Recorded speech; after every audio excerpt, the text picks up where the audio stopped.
से इस्तीफा देने वाले एक पत्रकार विश्व दीपक ने ये संगीन आरोप लगाए हैं जी न्यूज पर। अपने इस्तीफे में विश्व दीपक ने कई सनसनीखेज खुलासे किए हैं।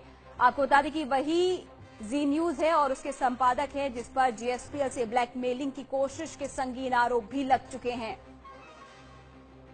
तो एक अंग्रेजी अखबार के हवाले से खबर है, विश्व दीपक ये पत्रकार जी न्यूज में ही काम करते थे। प्रिय जी न्यूज, 1 साल 4 महीने और 4 दिन बाद अब वक्त आ गया है कि मैं आपसे अलग हो जाऊं। हालांकि ऐसा पहले करना चाहिए था लेकिन अब नहीं किया। कभी माफ अपने आप को नहीं कर सकूंगा।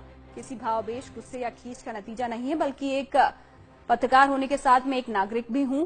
अंध राष्ट्रवाद का जहर आपके जरिए फैलाया जा रहा है और मैं जानता हूं कि मेरी कोशिश नाव के सहारे समुद्र पार करने जैसी है, लेकिन फिर भी मैं शुरुआत करना चाहता हूं।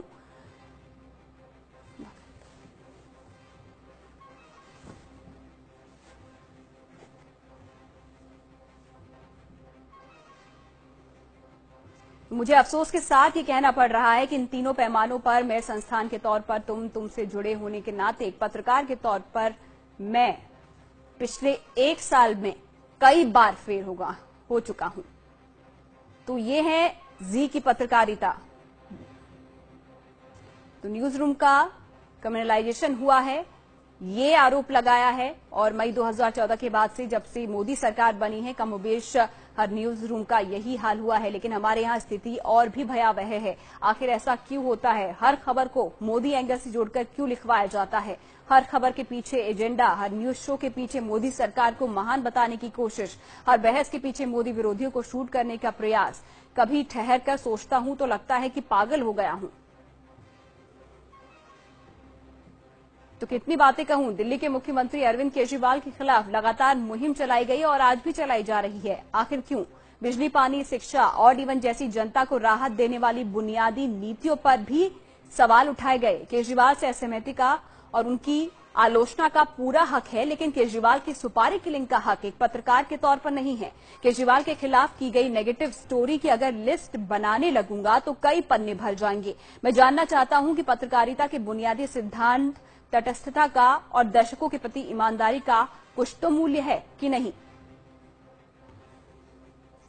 मुझे ठीक से नींद नहीं आ रही, बेचैन हूं। शायद ये अपराध बोध का नतीजा है। किसी शख्स की जिंदगी में जो सबसे बड़ा कलंक लग सकता है वो है देशद्रोह। लेकिन सवाल ये है कि एक पत्रकार के तौर पर हमें क्या हक है किसी को देशद्रोही की डिग्री बांटने का? ये काम तो न्यायालय का है ना।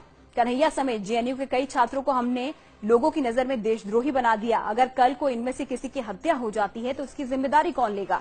हमें सिर्फ किसी की हत्या और कुछ परिवारों को बर्बाद करने की स्थिति पैदा नहीं की, बल्कि दंगा फैलाने और गृहयुद्ध की नौबत तक तैयार कर दी है। कौन सा देश प्रेम है ये? आखिर कौन सी पत्रकारिता है ये? क्या हम बीजेपी या आरएसएस के मुखपत्र हैं कि वो जो बोलेंगे हम वही कहेंगे? जिस वीडियो में पाकिस्तान जिंदाबाद का नारा था ही नहीं, उसे हमने बार बार उन्माद फैलाने के लिए चलाया। अंधेरे में आ रही कुछ आवाजों को हमने कैसे मान लिया कि कन्हैया या उसके साथियों की ही ये आवाजें हैं? भारतीय कोर्ट जिंदाबाद को पूर्वाग्रहों के चलते पाकिस्तान जिंदाबाद सुन लिया और सरकार की लाइन पर काम करते हुए कुछ लोगों का करियर, उनकी उम्मीदें और परिवार को तबाह की कगार तक पहुंचा दिया। अच्छा होता कि हम एजेंसीज को जांच करने देते और उनके नतीजों का इंतजार करते।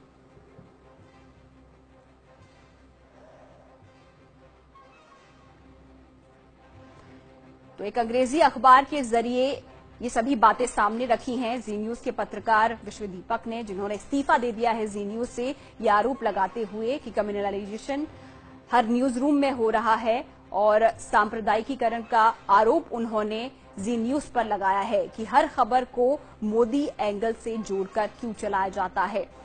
तो जी न्यूज की पत्रकारिता पर यहां पर सवाल उठाए हैं। साथ ही साथ ये भी कहा है कि आम आदमी पार्टी को हर बार घेरा यहां पर जाता है।